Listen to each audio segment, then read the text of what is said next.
The origin of beer is barley, of the high drink the hop plant, though it is not made without water and a good hot fire. Hop, son of Remion, was put into the ground when small, was plowed into the ground like a snake, was tossed away like a nettle. This was a poem from the book The Caligula. It was based off of poems, songs, and myths that were captured by a traveling scholar. Being a lover of beers, this passage was one that I could connect with. The book I quoted from was used to create national pride for my country I selected. It was Finland. Finland is a wonderful place, a northern country full of wilderness and forests.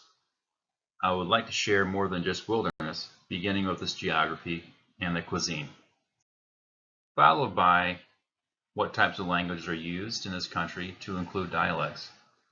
Religion in this country plays a large role in the cultural history, and finally, I'll finish with the form of government that Finland has and the economy of this Nordic country.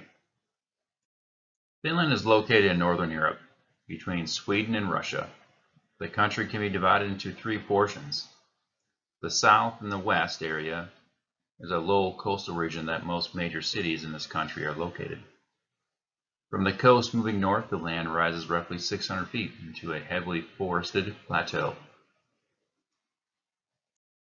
In this region, there are 60,000 lakes, linked by rivers, sounds, and waterways. And these waterways are used for logging. In the third region of Finland, it's just above the Arctic Circle. The area above the Arctic Circle is thinly wooded and barren, has an elevation of 1,100 feet. 3/4 of Finland is woodlands. 10% of the country is lakes. Only 7% of the land can be used to grow crops, and the total area is roughly 103,000 square miles, which is the size of New England, New Jersey, and New York combined. And interesting enough, the entire total count of lakes is 188,000.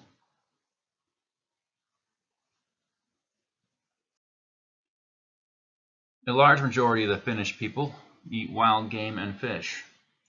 Elk, bear, hare, reindeer, boar, and cattle are some of the animals they use to eat. They use the meat mainly as roasts and smoked, sausages, and use the meat for stews and soups. A large portion of their meal intake is freshwater fish, such as burbot, and of course, one of the largest things they do is fish in the sea, and they're known for their fishing abilities, and they harvest Baltic herring, salmon, and whitefish. Nearly 3/4 of the fish that they do catch are herring, and they also produce fish roe or caviar, which is also a favorite. Vegetables are commonly found at the dinner table to accompany the meat: potatoes, mushrooms, turnips, and other hearty vegetables. They also like desserts such as pies, tarts, and lacy pancakes.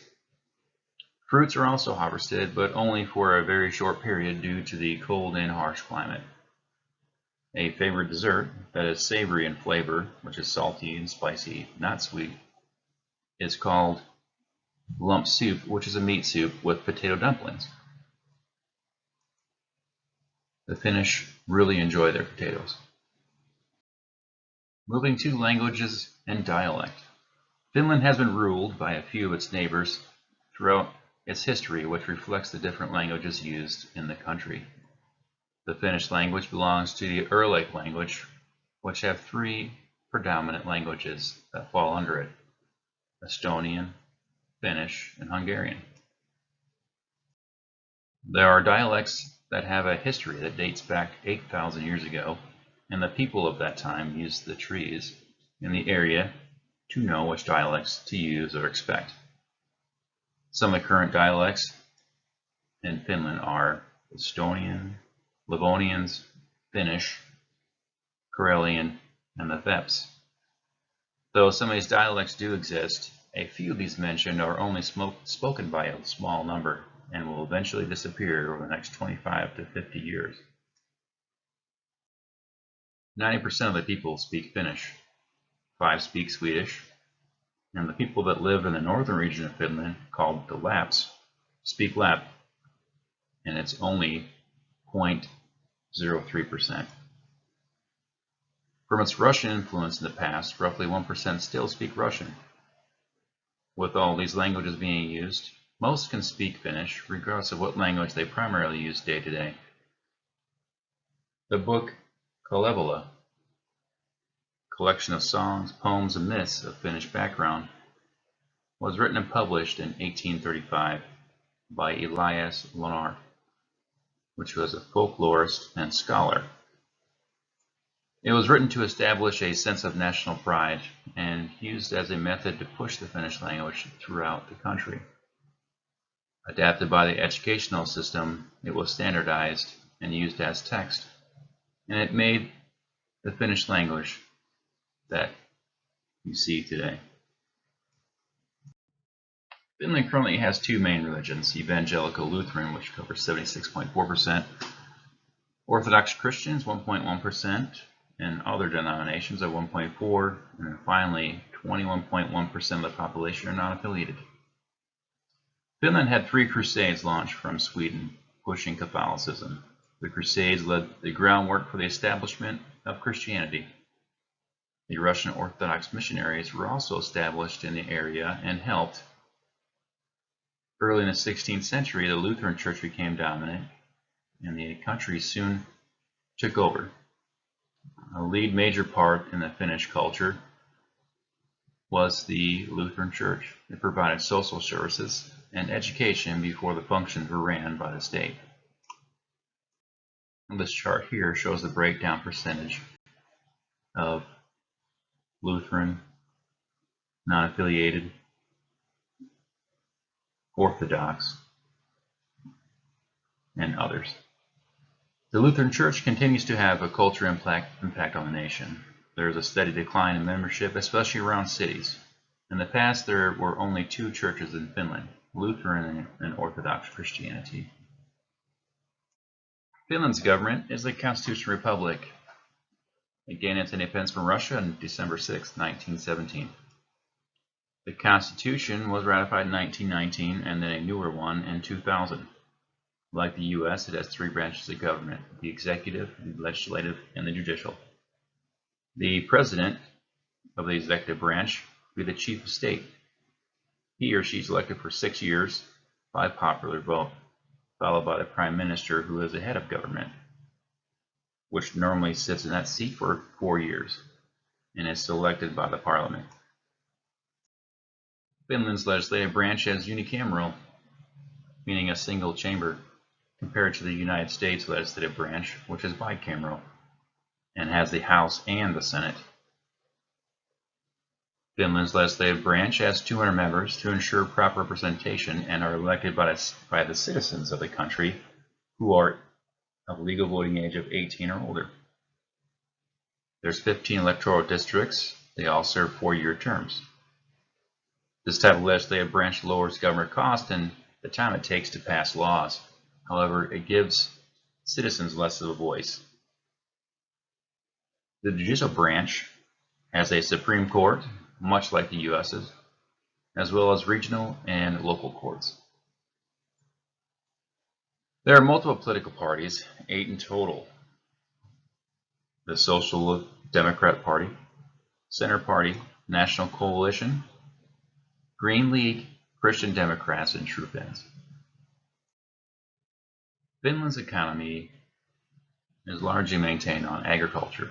Livestock such as cattle, hogs, reindeer, and sheep are raised, and also dairy products are produced.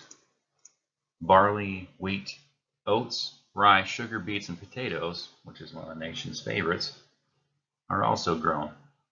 Mining has a small portion of its economy: iron, copper, lead, zinc, nickel, gold, and silver. The lumber industry in Finland is one of the largest in Europe. They produce paper products and obviously wood products. The industries within the country, iron, steel manufacturing, electronic equipment such as cell phones like Nokia, are produced.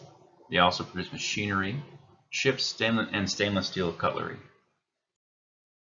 The trade partners for Finland are United States, Russia, Sweden, Germany, UK, and Netherlands. The tourism industry is mainly focused on winter sports, since 9 months out of the year they have a cold climate. Also, fishing is a large tourism portion for the country and very profitable. And that makes sense when it has 188,000 lakes. I have informed you about the country of Finland, its geographic location and what the land is like, the traditional cuisine, and what languages they speak there. I also discussed the religions that are practiced and how they came about, the form of government that is currently ruling, and finally, the economy of a Scandinavian country. Finland is a wonderful country that I would love to visit one of these days. I enjoy the outdoors, and with almost 3/4 of the country covered by forest and woodlands, it will be quite the experience. Speaking of the outdoors, there is an old Finnish saying that I found and goes like this. The forest answers in the same way one shouts at it. When translated from Finnish to English, and the meaning is this: what goes around comes around.